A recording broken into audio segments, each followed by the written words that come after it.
We are here for the long term, and I don't see it in one cycle. 28 years old, I can see through 20 years. I think financial system is going to completely change. Yep. We see so much stuff going on with Bitcoin lending, Bitcoin ETFs, tokenization on layer 2 network on Bitcoin. So we see so much activity going on that my prediction is that volatility will still be there, but it will trend down. Right now, we are at the stage where I think Bitcoin can increase in price very rapidly. And when we surpass gold in market cap, my prediction is that it will stabilize a little bit, and the ETFs will be buyers at big drawdowns and seller at very high spikes. So I think that will eventually stabilize. And the last point is that all of these Bitcoin treasury companies, in theory, can't sell the Bitcoin. Right. That will give. So you basically more stability.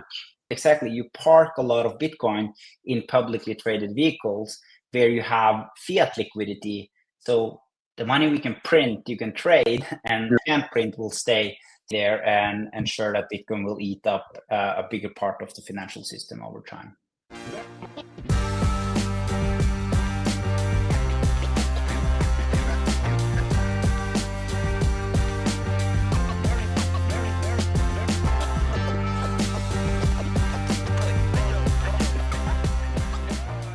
Welcome back to the Bitcoin Economy Podcast. We have Sander Andersen from H100 joining us today. And Sander, you're now, I think, our second Bitcoin treasury company. We had Eric Semler on when we were down in Orlando for Strategy World, and now have you here. So you're all the way, I believe you said from Switzerland. Is that right?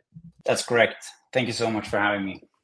Great to have you. So a lot of Bitcoin treasury companies obviously are popping up. We were just in Vegas as well for the Bitcoin conference. Incredible. Great to see a lot of listeners out there coming up to us and etc.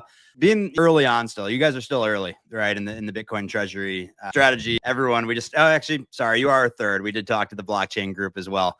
But in terms of being the first, I believe, in Switzerland, can you just give a quick introduction to yourself, your background, as well as what led up to that decision to become a Bitcoin treasury company? Yeah, absolutely. So I originally from Norway, but I moved to Switzerland, Lugano, in late 2022. And Lugano is basically one of the few places in Europe you can actually live off your Bitcoin. You can pay your taxes, you can pay the municipality, you can pay for food and products, everything with Bitcoin. So it basically forces you a bit down the Bitcoin path. But I found crypto in 2017 and I went up and down with different other coins. And I quickly realized that it's only one coin you should spend a lot of time on. And that took us to a decision to only focusing on Bitcoin, both my personal investment, but also what we do in my companies. I've been an entrepreneur since I was 17, only in the digital space. So that's how I found crypto in the first place. But really, since 2022, I have worked with family offices and helped them onboarding into the Bitcoin ecosystem. So I have one Swiss company called Finpeers, where we basically saw all the demand for Bitcoin treasury companies and everything that happened outside Europe. Michael Saylor, of course, one of the pioneers, but back here in Europe, we was quite behind. So then I took one of my previous companies, which was a digital health company called EntireBody, and I saw, okay, how could we use that company as a base to start one of the first Bitcoin treasury companies in Europe?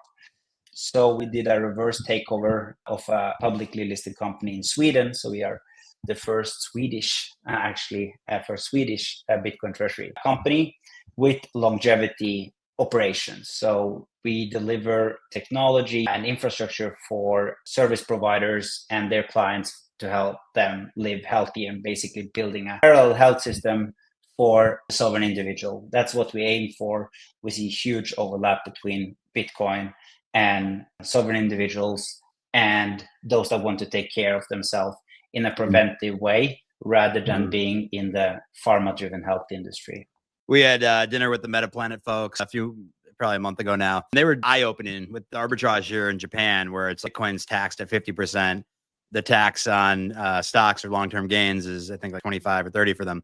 What's the situation like in Sweden? Is that similar as the rest of the EU, or what's it look like? In the Nordics, you can basically delay the taxes if you do it through a holding company in a public listed company or a private company for that matter. But because of the high taxes in the Nordics, we have a system where you only tax if you hold your investments in Europe in one account. You don't tax on each transaction. So buying and selling is not a taxable event. So it gives you a bit more freedom to trade these kind of things. And you also have some life insurance products that allow you to delay the taxes and therefore also could be an interesting way of getting Bitcoin exposure. No, that's interesting. I just had the question that came to mind was, one of the questions that came to mind was, when you're doing that reverse takeover in Sweden versus the US, is it more complicated? And how, really, one quick thought was, how well received was it that you're going to take this and create a Bitcoin treasury company in Sweden? When you do a reverse takeover, you often have some overhang in the stock where you have some sellers in the beginning. So we got a rough start, especially before we bought our first Bitcoin and people understood how we are going to balance our operational business with a very strong and relative to our revenue, very big Bitcoin treasury strategy. Right. Interesting. So, what, I guess, what motivated you to do this move, and what are the key pillars of your Bitcoin treasury strategy? So I look at Bitcoin as capital. So I see now, in the same way that venture capital and private equity raised a lot of capital to use it for later, I see exactly the same happening with Bitcoin. You see better and better lending terms. And this is a way for companies to financially be very strong and have the option in the future, when we get more use cases for Bitcoin, to start actively using your balance sheet to create shareholder value above the Bitcoin performance. The second thing is it's very hard to compete with Bitcoin. So if you can't prove that you can beat Bitcoin, you should just buy Bitcoin. It's basically the new hurdle rate for risky investments. So I see it highly risky to not having. You're saying if you can't beat them, join them. Exactly. So in this case, you should, in my opinion, have exposure to Bitcoin and add alpha on top of Bitcoin rather than trying to compete, because historical data shows that it's super hard to go short Bitcoin, long fiat, even if you have a lot of cash flow. But my vision is to combine a strong Bitcoin balance sheet with cash flow businesses, especially in the digital space, where you could use AI to drive efficiency, but also use digital distribution to have high margins. And I got a question on that. So you just talked about historical, looking back at history. We're coming up on what should be towards the end of the cycle, right? Obviously, things have been materially different, I'd say, this cycle, right? We have the president of the United States coming to speak. We had the vice president in Vegas speaking about it. Everyone seems to be talking about it. Institutions are coming in now. You look back, right, over the past 10, 15 years, and there's been every 4 years a pretty big cycle. Do you feel like Bitcoin treasury companies are either A, ignoring the cycle, B, think it's maybe different this time around, or C, probably just like the long-term vision? They don't care about what happens short-term up and down. Term 20, 30 years out, you see it being much higher than it is today, let's say. So I know this is a 3-part question so far. Adding a 4th part here too. You guys see yourselves like near buys? Like, are you guys, types of things are you looking at before you guys make a big purchase? So once we have the cash on our account, we buy Bitcoin. We are not in the market to time or trade Bitcoin. What we aim to do is to increase Bitcoin per share over time. We know that Bitcoin has relatively volatile. That's also why when we do a convertible note, we have a 5-year term on our convertible loans. So basically how we do it is that you have a convertible with 0 interest rates stretching over 5 years. Historically, the performance of Bitcoin has been okay, 5-year term. So you try to do it structuring the capital structure the right way. And in a bull market, you will have, how it's structured is that you have, if it trades above an X percentage above the conversion price, the company has the right to convert it into shares. So of course it's going up and down, but if you have structured it right, you have the option also to convert convertible holders into shareholders. And they have like 30 to 40% profit, and they can trade out of stock. You have to balance up and down, but we are here for the long term, and I don't see it in one cycle. 28 years old, I can see through 20 years. I think financial system is going to completely change. Yep. We see so much stuff going on with Bitcoin lending, Bitcoin ETFs, tokenization on layer 2 network on Bitcoin. So we see so much activity going on that my prediction is that volatility will still be there, but it will trend down. Right now, we are at a stage where I think Bitcoin can increase in price very rapidly. And when we surpass gold in market cap, my prediction is that it will stabilize a little bit, and the ETFs will be buyers at big drawdowns and seller at very high spikes. So I think that will eventually stabilize. And the last point is that all of these Bitcoin treasury companies, in theory, can't sell the Bitcoin. Right. That will give. Well, So it you gives them basically more stability. you park a lot of Bitcoin in publicly traded vehicles where you have fiat liquidity. So the money we can print, you can trade, and can't print will stay there and ensure that Bitcoin will eat up a bigger part of the financial system over time. Oh, that's interesting. What kind of firms are coming? Like, are we talking retail? Are we talking institutional? Traditional finance guys looking to get in now into Bitcoin? You've seen. So in our experience working with family offices in my other company, I think opportunistic entrepreneurs, family offices coming from tech, have generated a lot of their wealth in technology or on the internet, are more to this kind of, also have hedge funds. So because Bitcoin is highly liquid, stocks starts to be more, especially Bitcoin treasury companies is very, very liquid, relative to their size. And then, of course, you have the Bitcoiners, like raised the first round. The first convertible note was led by Adam Back, a very famous. I was just about to bring that up. And he also did our second round, which made us a tranche system up to 30 million. So that's coming from many levels, but mainly, in my opinion, private wealth is what will drive, because we are all shareholder of Bitcoin Corporation. Yeah. And how I look at it. So the more everyone buys, the better for everyone. Now it's interesting to see this because, MicroStrategy had a business, other strategy. They had, I think it was, I think they were making like $100 million a year, right? So a mid-sized business. Then they've gone astronomical since buying Bitcoin, right? And so there are other companies that are, more no underlying business, right? And then they are kind of leaning to be the business. So is your plan to just continue to accumulate more and more Bitcoin? Is there an upside too with the underlying business that you guys are creating as well? Yeah, so how we look at it is Bitcoin is, so we aim to raise as much as we can, as long as it benefits all the shareholders. Even it should benefit even the smallest shareholder in our. But I believe that for Bitcoin treasury companies to survive over time, you need to have cash flow to survive or you have to have cash to survive bear markets, because they will come.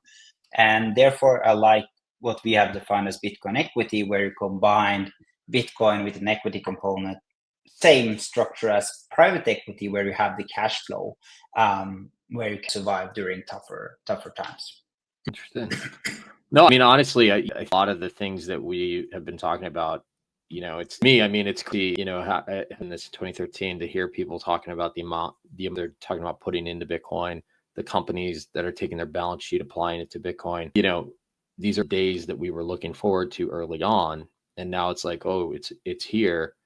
It's kind of, it's kind of surreal. Same time, it's great to see not only people in the US, but, people in like yourself, getting it. You have people in Asia. I mean, it's an initiative. It's not just a US initiative. However, this current administration is obviously really embracing it. So what do you got cooking for, the rest 25 into 26? Yeah, I think with today, 5 tranches, fundraising structures that we will aggressively go up to around 30 million, around 300 million kroner. We are, so basically that's really phase one. We are actively to new ways of innovating the capital structure. I'm very bullish on private credit against Bitcoin and an asset. The way that private equity is doing it, that you take out long-term debt with longer duration.